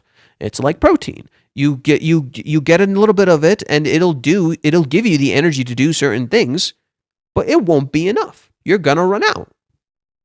Stimulus is not enough. Because to actually engage with the situation is to take an active choice. Stimulus is not enough. Alcohol, the liquid courage, is not enough. Those things that give you momentary pushes are not enough. You need to take an active choice. And this is what everybody seems to be fucking misunderstanding. This is about making an active choice to actually control yourself and do these things. That requires a recognition of yourself and knowing what you need to do and knowing who you are in the scenario. If you do not know who you are, you will not actively engage with a scenario. You will not actively engage with a situation. You will still run. And understand, I've been to therapy for I've had 3 different therapists. I've been through this shit. I have been through this fucking gauntlet. Okay? And therapy isn't necessarily what resolved my conflict. It was more of a comfort space. It was a comfort space where I could vent. And I got some tools to deal with some of my issues. But the thing was, I actively engage with therapy. When my therapist told me things, I asked questions. Look, I'm the guy who will go to the doctor and ask questions when he says things. Like literally, I went to the doctor's yesterday and the doctor kept saying certain things and I kept asking him questions about it. And he's like, bro, I wish people would ask half the fucking questions that you do. And I just chuckled. Like the doctor just straight up said this to me and I started fucking chuckling. Literally, when I was doing therapy, the reason therapy worked for me is because I actively engaged with my therapist. Whenever he would tell me to do things, he would recognize what I want is for him to explain it, and I'll tell him okay, what do you mean by this? What is this? What is that? What is this? So I have a better understanding of my tools and how to use them. It's kind of like when you're playing a fighting game. You need to understand every facet of your character in order to know what the fuck you need to do. Because if you just press buttons and hope to God it works, or you just know this tool is good and this tool is good, you won't understand how to get yourself out of every situation. You'll only understand just okay, I can do this to win this scenario and nothing else. And this is what's essentially going on for the characters. They are undergoing a sort of self-reflection and understanding and need to truly engage. When you truly start engaging, you can start resolving a lot of your conflicts on your own. You don't necessarily need therapy. Well, okay, I said everybody needs therapy, but what I'm saying is that everyone needs therapy, or everybody should go to therapy. Actually, I didn't say everyone needs therapy. I said everybody should go to therapy. But not everyone necessarily immediately needs it because I don't need it anymore. I don't think I don't. I don't feel the need to talk to anybody about my conflicts or let anybody in. I can just do that with the people around me. You know, when you learn to do it with the people around you, you don't really feel the need to talk to a therapist. When you learn to comfortably communicate to the people around you, you don't necessarily need therapy because you've found your tools. You know how to do it. And that's all I'm saying, is that these characters can learn these tools on their own. They don't need some fucking crazy professional. I'm more curious from which part of the story Marcelo derives the thought Chizuru knows Kazuya needs professional help from. I have no fucking clue, dude. This dude, Marcelo, like, I'm sorry, dude. You, like, hear what I say and then just randomly, like, pull the part that, like, perfectly suits your narrative and start inserting it into this thing. It's like, okay, Kazuya is clearly struggling with some serious, like, mental struggles, mental health issues. Therefore, he needs professional help. Chizuru must recognize that Kazuya must need professional help. Therefore, Chizuru knows this love is unrealistic and therefore pushes him away. Instead of, Chizuru being who she is and she recognizes Kazuya needs professional help, would probably blatantly say that to him. Like, this is Chizuru. She will fucking say to you if she thinks you really need help, like professional help. Like, if you have a drinking issue, she'll probably fucking tell you. Like, bro, I think you should go to seek some fucking professional help. She'll fucking tell you. She doesn't think Kazuya needs professional help. Because Kazuya doesn't necessarily need professional help. What he needs is to be able to literally confront himself and recognize what he's doing wrong. And essentially he needs to have an identity crisis. He needs to have an identity crisis and recognize what the fuck is happening. Which is something I went through. Like, literally, I went through an identity crisis. I literally had a big identity crisis, and I tried going to therapy, like, when this happened, and it didn't do shit. I took initiative, and it initially worked, but I didn't know who the fuck I was, because I was literally undergoing an identity crisis. And I didn't recognize the people around me, so I didn't know what the fuck I was going through. And I didn't see the picture clearly, and I started doing exactly what Kazuya is doing. I started blaming myself for everything. I literally just started saying, I'm the problem. Something's wrong with me. And I couldn't recognize what the issue was. And guess what actually fully snapped me out of my depression? Therapy didn't. I went to therapy for 3 fucking years. Therapy didn't snap me out of my depression. Guess what did? This series. This is the series that snapped me out of my depression. Why? It gave me context. It gave me context as to what I was feeling, and that I'm not a bad person for feeling what I was feeling. Boom. Suddenly, my entire mindset shifted. But the thing is, Kazuya has not addressed himself, and he's starting to become an adult. Literally, around the age that Kazuya is experiencing what he's experiencing is the age I was experiencing this stuff. Like, straight up. Literally, everything he's experiencing, I went through similar shit. I went through some weird fucking drama that Kazuya did around the age that he fucking went through this shit. Literally same, bro. I'm not even kidding. I crashed. I fell apart. I lost my character. I tried going to therapy. It didn't really help. It helped a little bit, but it didn't really fully help. And then the thing that really got me out of it was this series. She literally told him she doesn't like it when he drinks excessively. Yeah. She straight up told him, like, I don't like it when you fucking drink, dude. And even with a guy with low self-esteem, there can be a realistic love. Absolutely. There's a whole bunch of characters in these stories with horrible self-esteem, and they still get good love. That's not the issue of love. Love is not an issue. Like, literally, you having low self-esteem does not mean you can't have a relationship. That's bullshit.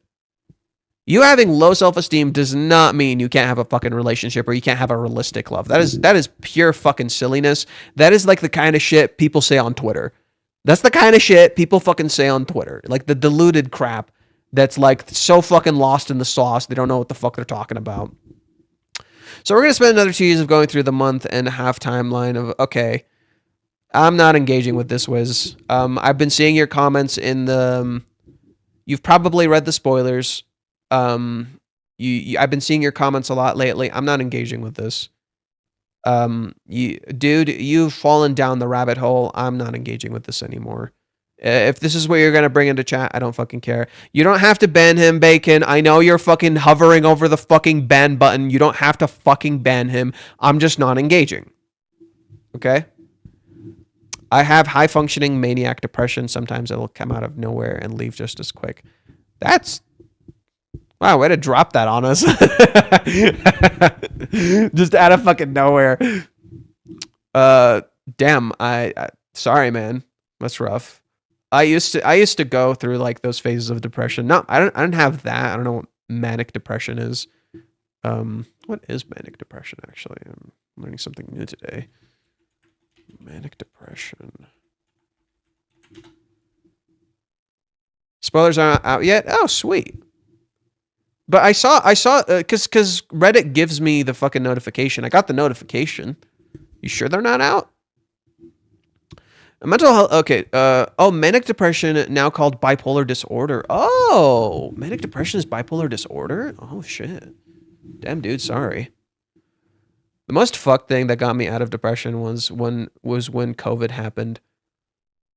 Oh, yeah. No. Funny thing, I needed a lot of, like, me time to get out of depression. I constantly hung out with my friends. I constantly, like, talked to people. It didn't really help.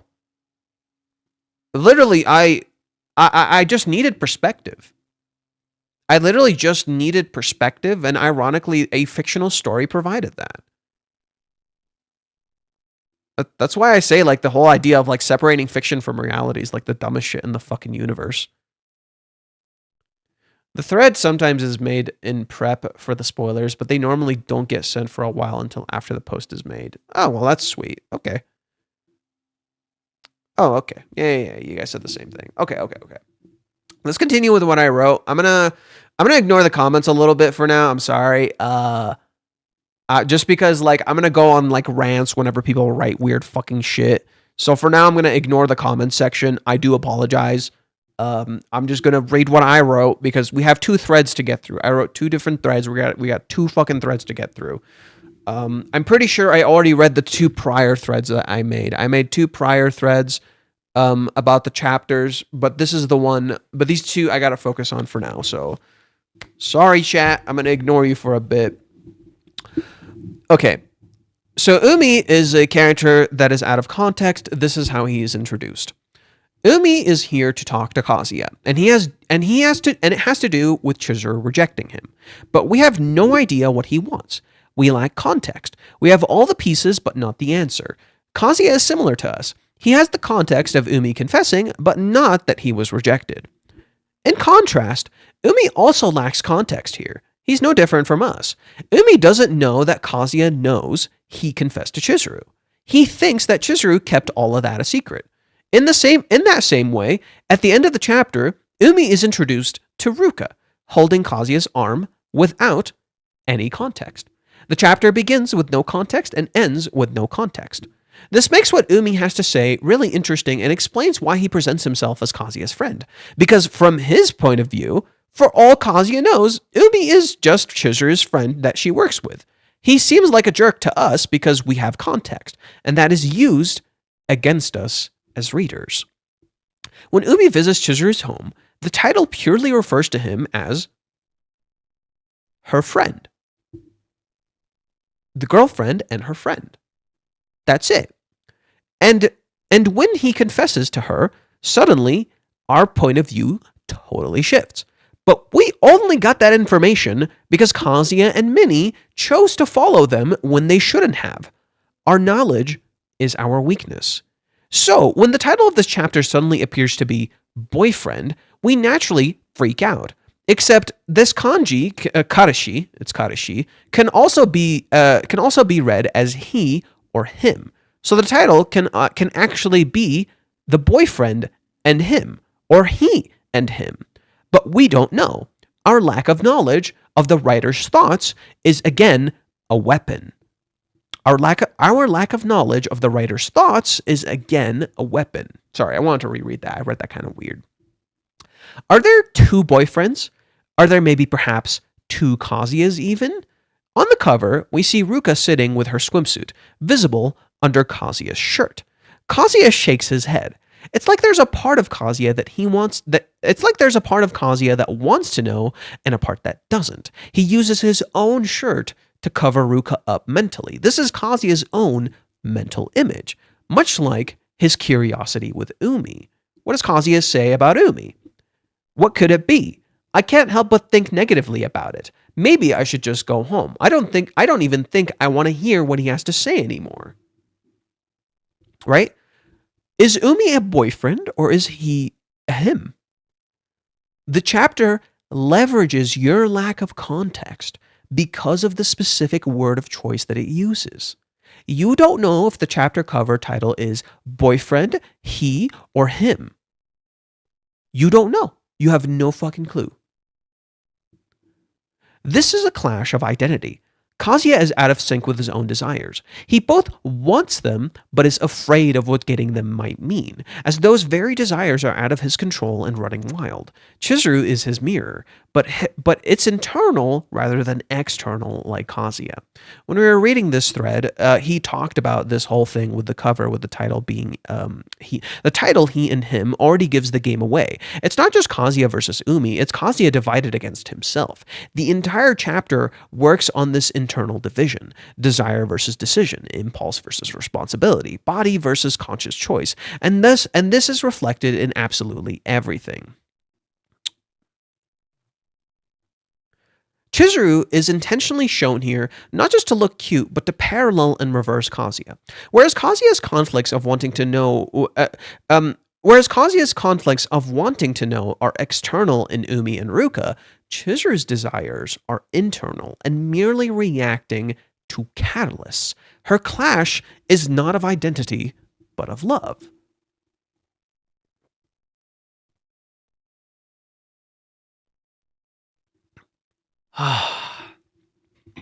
Sorry, needed water.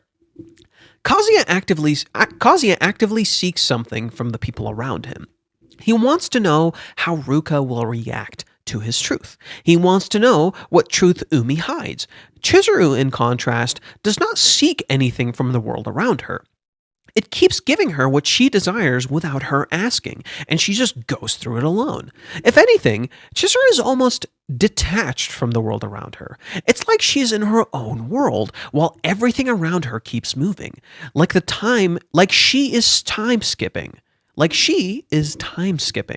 Kazuya, in contrast, is dragged back to his body as he continues being challenged from every angle. He literally can't be detached. Both have lost control of themselves, but in different ways. Chizuru randomly appears and disappears like someone time traveling, while Kazuya is constantly in the moment. His world is spiraling in all of the wrong ways, like he is in the wrong timeline and is starting to realize it. A timeline he created for himself. Kazuya and Chizuru's contrast gives us the context of their struggle and what it is both of them must learn. Kazuya, who he is, and Chizuru, what love is. Chizuru must control her love to gain control back, and Kazuya must know and accept who he is in order to control his body and world. This element of context is present with Ruka as well. Chapter 407 gives us perspective and context on Ruka's character, how she does not understand the true gravity of her actions, how she is in the shadows about how close Kazuya and Chizuru got, who she is, what love is, and when Ruka understands what it means to do something, she can stop herself. When Ruka knows her actions will hurt the people around her, she can't do it. When she doesn't have context or understanding of what she did, she doesn't see herself, even if she is hurting herself.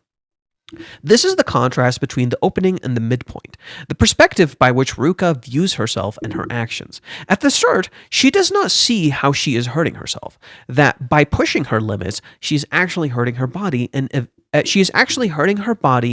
even the love she claims to cherish.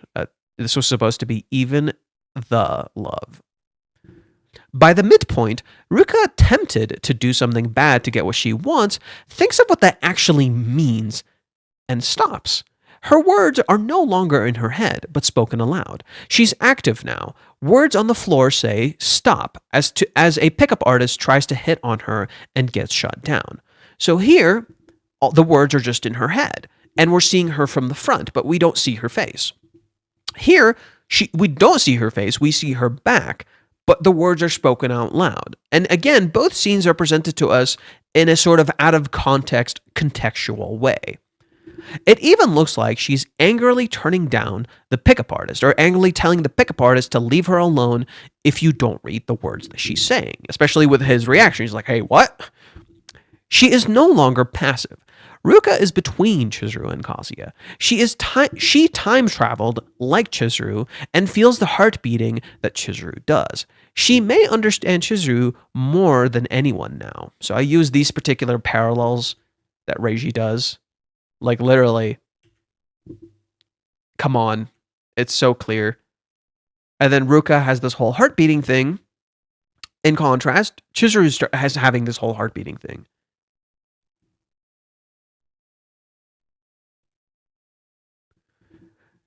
She is like Kazuya in that she seeks control, Ruka. She is trapped between passivity and activity. One moment, lost in time and not fully processing what she did. The next, awake and actively choosing. Ruka appears like the problem, when in reality she may very well be the solution, the answer Chizuru seeks. Again, parallels, right? They're literally facing in like, they're literally leaning in inverted directions. Look at this. Ruka is literally inverted Chizuru. That's literally how they're being depicted. She's literally inverted Chizuru.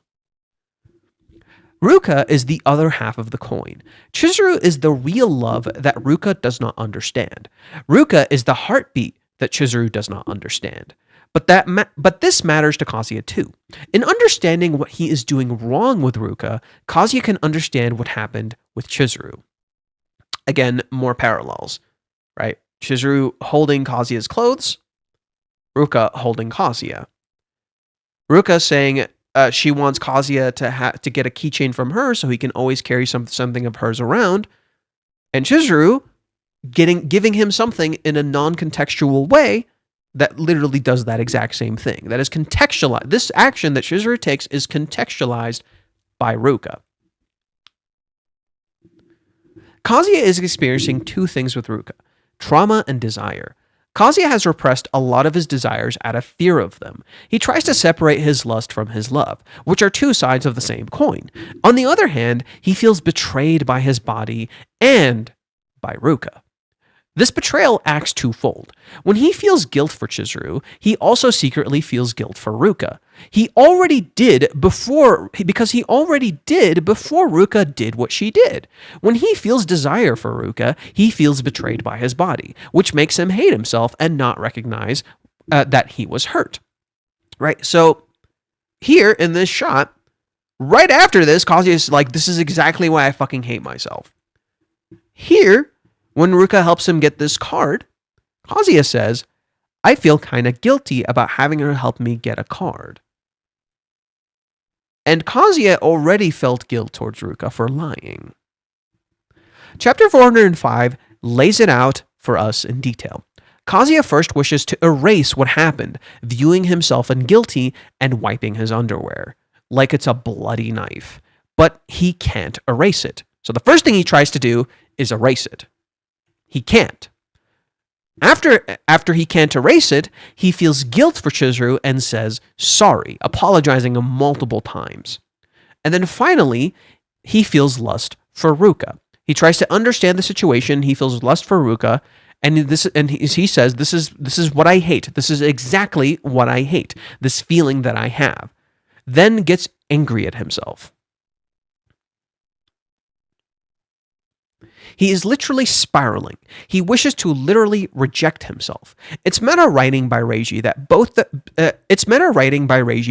reflects Kazuya's trauma from Hawaiians, but also how many people hate Kazuya and view him as a scumbag, not realizing those very words are exactly what makes him not love himself. I wish I could disappear. Mami says, sure, you could call him an idealist or a dreamer, but really, he's just an idiot, right? Chizuru gets mad at her and tells her, take that back. Kazuya's conflict of identity is about learning to reject the haters as well as know and accept himself for who he is rather than who the readers demand he becomes. This is what Mini is. Mini represents the readers and tells him who to be in order to be loved, which doesn't work. In order to do this, Kazuya, he needs to see himself clearly, what he has done wrong this whole time, how he was hurt, and also how he got this far because of who he was, not who he is now. Reishi does this by putting him through the hero's journey, leaving safety and learning the truth. All right, stability, call to adventure, refusal of the call, supernatural aid, crossing the first threshold. So Kazuya leaves home. Separation, initiation, belly of the whale, road of trials, meeting with the goddess, woman as temptress, atonement from the father, opithsis, the ultimate boon, refusal of the return, magic flight, rescue from without, crossing the return threshold. Separation, initiation, return, master of two worlds, freedom to live. We are at essentially this point. We are reaching that big point of conflict. We are reaching that big point of the initiation. So we have gone through all of this, and we're around here now. We are around here, women as temptress. This is essentially where we are right now. We have to go through these steps, and then eventually the return. Master of Two Worlds refers to the character essentially having mastered himself. He figures out who he is, and he returns home having known who he is and what he wants to do, having confronted himself. So we're essentially literally going through the hero's journey. It's literally the hero's coming of age journey.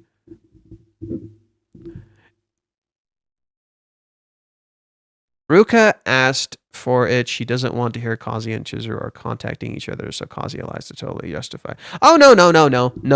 Kazuya wasn't lying because Ruka said it. Kazuya was lying to protect himself. Ruka is pretending that she's willing to learn about Chizuru. In reality, she's fucking afraid. I still hate that loser, Umi. You don't know anything about him. You really don't know anything about him. Umi is literally the most ambiguous character in this fucking story. You literally don't know shit about him. Ruka doesn't want the truth, so Ruka gets lies and devours it. No. Ruka is trapped between truth and lies. She secretly wants the truth, but she's afraid of it. So she picks lies. And she doesn't like that. When Kazuya lies to her, she gets mad.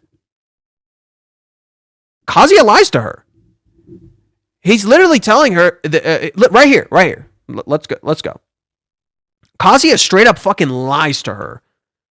Ruka asks him, do you want to do it with Chizuru right now? Kazuya has a bit of a clash. He wants to, and at the same time, he doesn't get an erection or anything. So he says, yeah, I want to. Ruka gets the truth. She gets bothered by it. Okay. Then what about with me? Kazuya deflects. He lies by omission. No, I don't want to do it with you. He totally does. But he fucking lies to her, and it makes her mad. She gets frustrated. Ruka literally gets pissed and leaves. Because he's not fucking talking to her. And then she chooses to stick with a lie because she's afraid of the truth. But the truth is catching up to her. She can't keep running from the truth. It's literally fucking catching up to her. She can't keep running. And secretly, she wants to know, but every time she gets the truth, she doesn't like it. She gets annoyed. And eventually, she's going to have to confront the truth. This is the conflict Ruka's undergoing here. Ruka wanting change here is Ruka wanting the truth. But she doesn't realize it. She's literally having her own version of an identity crisis. Akin to Kazuya, but just in reverse. Ruka is literally trapped between wanting change and not being able to have it. And you see it in chapter 401. I've already explained this a few times now. She reaches out with her hand because she desperately wants truth. She puts her hand between her legs to try to reclaim the past she cannot have. She can't get either. She can't reclaim the past, and she cannot touch the truth. This is why her hand is blurred here. It is barely visible. It is something she cannot fundamentally materialize and grab with her hands. She cannot touch the truth. She cannot touch the future in particular, right? This is the future, this is the past. She cannot touch either. She cannot have either. And this is because Ruka must confront the truth. And this is what she wants. This is why she's reaching out her hand. She wants the truth. She's just not being honest about herself about specifically what she wants. Problem is the narrative has changed, like Ruka, as there will be change to Umi, so the function you always saying might be gone. What are you talking about? Are you responding to someone else, or are you responding to me? Every time Umi appears, Kazuya and Chizuru get closer. So wondering what happens after the talk that gets the two closer despite not talking. Kazuya is going to get closer to Chizuru in this. How? I'm not sure. And understand the way Umi's being utilized right now is different from usual. In particular, because the way Umi is being utilized right now is in a way he's never been utilized before. He intentionally came to Kazuya in Kazuya's own territory. He's meeting Kazuya in Kazuya's own territory in a different way. So Kazuya and Chizuru will get closer, just not in the way we understand. It'll be in a way that like subverts your expectations. But that's the thing. Ruka has not changed who she is in the narrative. Her function in the narrative has not changed. Ruka has always fundamentally acted as the temptress. She's always essentially been that. She's still the same kid.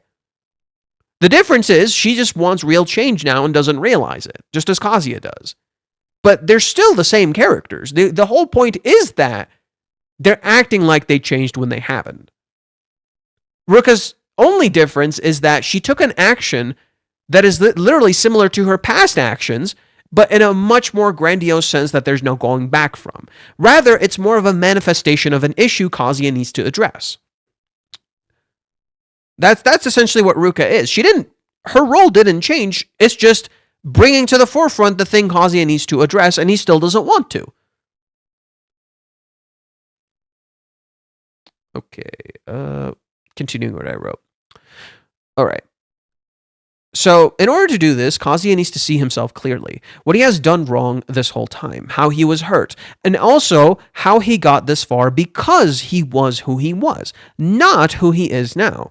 Reishi does this by putting him through the hero's journey, the hero's coming-of-age journey in particular.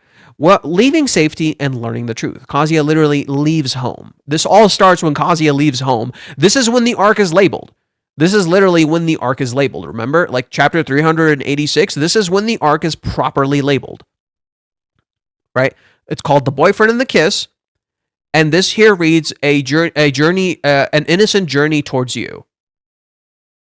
Like literally, what was the text here? Let me fucking pull up what. Oh no, it was an innocent drive towards you. An innocent drive towards you, and it says a new arc begins, or a new big thing begins. Kazuya is literally undergoing a hero's journey. Kazuya then traverses through his past, goes to do new things, is tested with temptation and the death of his innocence. And as he parallels Ruka, so too is Ruka experiencing her own coming-of-age hero's journey, where she must learn, like Kazuya, what it means to be an adult. Ruka acts as an adult, but she is not. When reading the last chapter, you think Ruka is changing her clothes. You think Ruka changing her clothes impacted Kazuya. So like when you read this, Kazuya is like, what is this feeling? It's so strange. She's hardly showing any skin, and yet that makes such a big difference. Why? She looks so seductive. It's kind of sexy, right? So Kazuya, you think Ruka changing her clothes had an impact on Kazuya. But then in chapter 408, Ruka is dressed in clothes Kazuya has seen many times before, and it still triggers his desires. Meaning it's not Ruka herself changing her clothes that did this, it's what she did. The context informs us that it is not Ruka's childish attempt at making Kazuya react that's working, but rather the adult action she took when she was at home. One neither she nor Kazuya fully understand. Ruka clearly still has a lot to learn, in more ways than one. And Reiji uses this no context element right here with Ruka. You, as the reader, have some context of what Ruka might be feeling here, but you don't hear her thoughts. So her reaction here is completely out of context. Yet you are somewhat informed by this when you look at her carefully and you start seeing, okay, she's acting kind of weird. She's acting a little kind of weird, like she's more detached when Kazuya mentions Chizuru. And suddenly you understand, okay, Ruka maybe isn't okay being second. Ruka maybe doesn't like this, and she's acting, she's literally acting, she's pretending. Ruka not only must learn the truth about Chizuru and Kazuya that was hidden from her, thus challenging her worldview, but she must realize how she judges things on surface level, as we see her do with Umi, with love via. So we see her do it with Umi here. I don't care for boy idols or even actors. Those guys are all shallow, don't you think? It's a very big generalization of an entire set of people. Just because they work this job, I'm going to judge them. She worked a rental girlfriend job, and she's judging actors like rental girlfriends get judged. Literally the same fucking thing. So she must learn to not judge things on surface level. First with Umi, or an immediate one that we can see is with Umi. Then again, with her love through her BPM, through her heartbeat, right? She judges her love through her heartbeat. That's surface level. And how she saw Kazuya as cute when he was in pain. Kazuya-kun was so cute when Kazuya was not fucking okay. Kazuya must see his impact on Ruka, which in turn makes him see the truth that he has been afraid to face. He fears Umi's truth, but the one he is not facing with Ruka and himself are greater. Mommy is also like the big truth Kazuya really needs to confront. As we see how in chapter 407, he focuses on facing Chizuru when Ruka should be the one he faces. Right, so here, Kazuya literally says, besides, the next time I see Mizuhara, I don't even know how I'm supposed to face her. Ruka comes through the door. Should have been thinking about Ruka before you ever thought about fucking Chizuru, dude. You have a bigger problem. Anyways, long-winded thread, sorry. There are a few more context-based things in chapter 408. One that English readers may not know is that Chizuru heard the name of a fish when thinking she heard kiss. So this fish is pronounced Kisu. This particular fish is pronounced Kisu, which is how you say kiss in Japanese. Kiss. It's Kisu. So Chizuru hears the word Kisu, and this guy is like, I'm gonna read you what this guy says. So Chizuru hears someone say kiss and gets startled, only to realize moments later that the guy was talking about tempura. In the Japanese version, the wordplay feels much less forced. What Chizuru hears is kisu, which usually means kiss. This right here is, so let me zoom in. Fuck, I'm zooming into the wrong thing. Okay. What in the hell?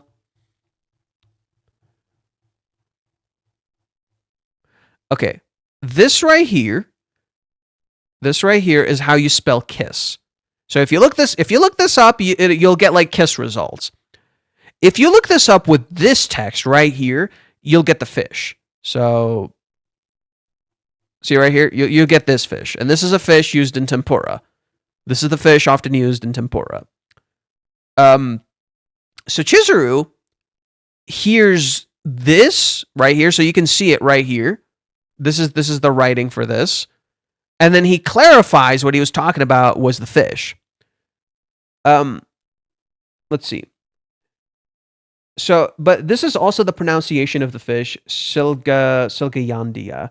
Only from the context does she realize that kisu, the word for kiss that he was talking about was just fish tempura. And it's a shame that this fish isn't mentioned at all in the English version. It's pretty ironic that the fish ends up reminding Chizuru of the kiss, considering how strongly Kazuya is associated with fish in the manga. Kazuya is literally often associated with fish in this story, and the thing that happens to trigger Chizuru about the kiss happens to be a fish. What are the fucking odds? Right? It's literally intentional. Kazuya, who received the Nemo keychain from Chizuru, so he's a fish, is now coming to face with Umi, the sea. And like Nemo and Marlin, Kazuya must realize the sea is nothing to fear, but something to experience. Like an adventure, that he isn't broken, but perfect as he is. In this instance, Kazuya and Minnie, right? Kazuya and Minnie, and even Ruka. I think Minnie and Ruka, they would be Dory, except Dory isn't so much afraid of the sea as Marlin is. So if anything, like Minnie and Ruka are like inversions of Dory or something. I would say Minnie is a closer thing to Dory than Ruka ever is. But yeah, that the whole thing is that Kazuya is essentially Nemo, and he's essentially undergoing his own journey where he's trapped in the aquarium and he needs to get out. He's trapping himself in the aquarium and he needs to get out. Chizuru in this case would be Marlin, I would argue, right? Because she is at her home, and Kazuya is Nemo that left home and he has to come back. So eventually Chizuru would be Marlin and she would go looking for Nemo. So that could be possible. Let's see here. The teaser for chapter 408 was Chizuru-chan, which perfectly reflects the theme of context. As we are never given context for what talking about Chizuru even means. Kazuya does not know, but assumes, which in turn highlights his secret distrust of Chizuru that he has not addressed. So you're given secret context here. The reason Kazuya has so much fucking, the reason Kazuya has so much doubt about Chizuru is because he doesn't trust her. And also, it was Jun 2 over here that gave me this realization. This is literally, you can see it right here. This is when I figured it out. It's like, oh my god, everything's about context, right? Right? Literally everything's about context. This is when I fucking realized it. I'm like, oh, that's what it means. Okay.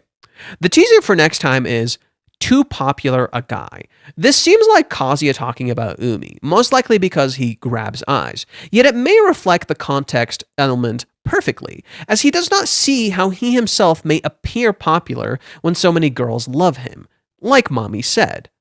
Kazu-kun, I'm starting to think you're a pretty popular guy after all. Oh, no, who knows? This is hopeless. I'll just have to fight back. Or he actually says, I just have to talk to her.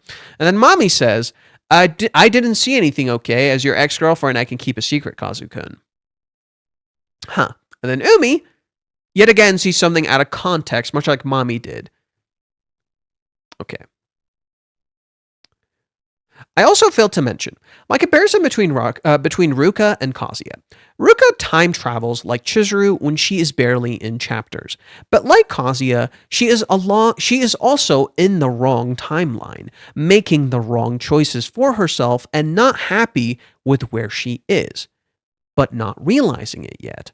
Kazuya and Ruka parallel each other. They're both in their own respective wrong timelines.